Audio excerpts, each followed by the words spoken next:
boy who was demon possessed. He had epilepsy. Now the disciples tried to heal this boy, but it failed.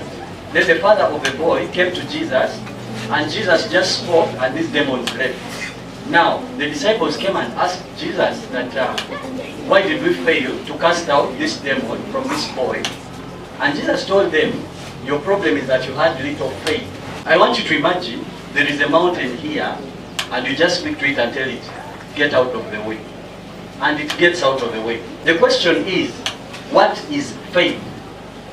Faith is defined in Hebrews chapter 11, verse 1, which says, faith is the substance of things hoped for and the evidence of things unseen. Now, something we realize in Hebrews chapter 11, verse 6, it says, without faith, it's impossible to please God. It's calling things that are not as if they are. For example, I come here, let's assume here there's no pulpit, this thing. Then for me I come and I see it there. Faith is not a physical thing. Faith is a spiritual thing. Now there's a difference between faith, hope, and belief. Faith is very good, and as I've already explained to you, it is calling something that is not as if it is. Then hope is expecting something good to come in the future, which is also a good thing. Then belief actually is faith in motion. So when faith starts moving, that is belief. So everything that we see in this world starts in the spiritual world before it comes in the physical. Even you being here, you first existed. That's why in Jeremiah chapter 1, God says, I knew you even before you were formed in your mother's womb. Even before you were born, God had set you for a purpose. Can you imagine? That means you existed before you existed physically. A human being has what we call body. Yeah, those who remember. What else? Soul and spirit. Then I told you that a human being is a spirit with a soul living in a body. Now, the soul is composed of the mind, which you can call intellect. It is also composed of the will, and it is also composed of the emotion. Now, the mind is where you say, I think. The will is where you say, I want. The emotions is where you say, I feel. Now, as I told you, the spirit is inside of you. Now, what we are seeing here is the box in which the spirit is in. So the real you is inside. The same way good people get formulas to bring things from the spirit to the world, the same way bad people also do the same. So the devil is also spirit, and is also working to bring things from the spirit to the physical. So we have two worlds. We have God's world and the devil's world. All of them are creating. But it seems, unfortunately, in our generation, the devil is creating faster than God. God's people are sleeping. The devil is alert. That is 1 Peter chapter 5, verse 8. You see? Be vigilant, because the devil moves around like a roaring lion, looking for who to devour. The devil doesn't sleep, but Christians pray on the Sunday only. They wait for someone to tell them, you wake up and pray. But the devil is working 24 hours. So there are people right now inspired by the devil to destroy the world, as Christians are doing nothing. So we realize that we have to wake up and also empower our spirits to be able to create, so that we can influence the world for good. Now, faith through belief is a currency. Do you know faith is money? Faith is money, but it is spiritual money. So some people have physical money, but believers should carry spiritual money. So the pastor went and bought using faith. Now, when you buy using faith, physical things are attracted towards you. Even physical money comes to you. Everything that you desire that is in God's will starts drawing towards you. So faith is actually money.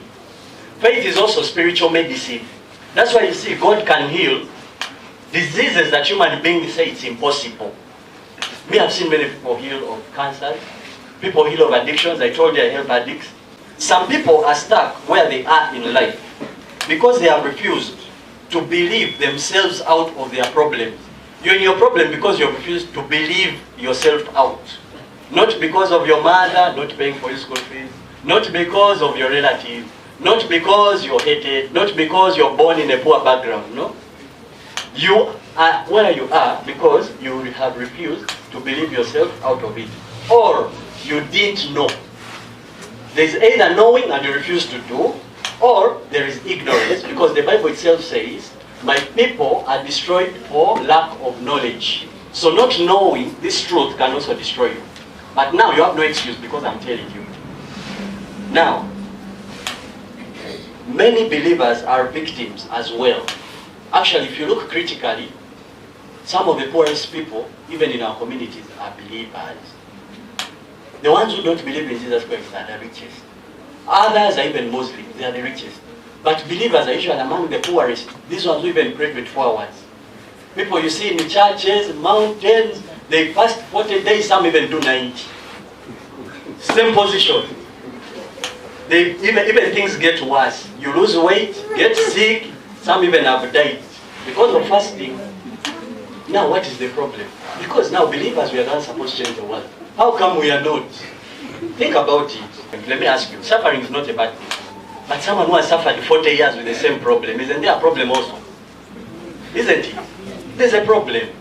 Now, others, it's due to ignorance, as I told you. Now, what did Jesus mean by it is finished when he died at the cross? Do you know when Jesus died, his last words were, it is finished? What was finished? Now, Jesus said, it is finished because all your challenges, all your troubles, things that were disturbing you, when he died, he defeated. So he defeated the works of Satan. What are the works of Satan? Sickness, death, accident, depression, addiction, sexual immorality. Everything that is the work of Satan was defeated. Past tense, it ended. That is past tense. Then, even before he ascended, he said, greater things you will do. Jesus gave us a command, actually. We are supposed to do greater than Jesus. But when I remember the things Jesus did, no one has yet done his greatest. Because he walked on water. I want someone who can walk on water. Or anyone who has ever walked on water without movies or video editing. Do you realize Christians have not yet started doing their job? Because Jesus said we shall do great. Now we shall only know that when we see that kind of act. Do you understand what I mean? This was a spiritual language of wisdom. Now, can a poor, broke person who is sickly spread the gospel of Christ properly? Think about it. I want you to imagine, I'm very broke. I have no money, but I rebuke it also. Now, I'll even use another example. Because the Bible says life and death is in the power of your tongue. So for me, I'm not poor. I'm among the world's richest Africans and in the world. Now, let's imagine there's a poor person. He has shoes full of dust, he didn't eat breakfast, and he's on mission, he's an evangelist. Serious evangelist. He has walked in the sunshine 1 kilometer to spread the gospel. Actually, the gospel is called the good news. So he's moving to spread the good news. He didn't even eat breakfast.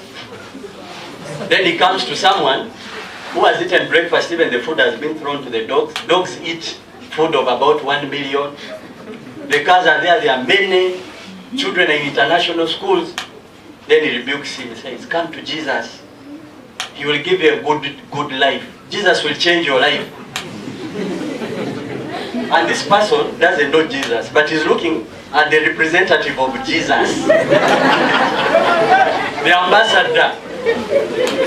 And actually, these people even know our weaknesses. You say, can I first get you something to eat? I say, yes, yes, yes. Then you'll ask you, what good life are you telling me about? Do you realize that actually, when you're not doing well in life, you can't even serve God? Because God made you rich already. When he said it's finished, you became. Jesus took all our weaknesses so that we are strong. Now, if he took our poverty, what did we become? Think about it. If Jesus took your poverty, what are you? I'm rich. If he took your sickness, what are you? I'm healthy. If he took your foolishness, what are you? I'm wise.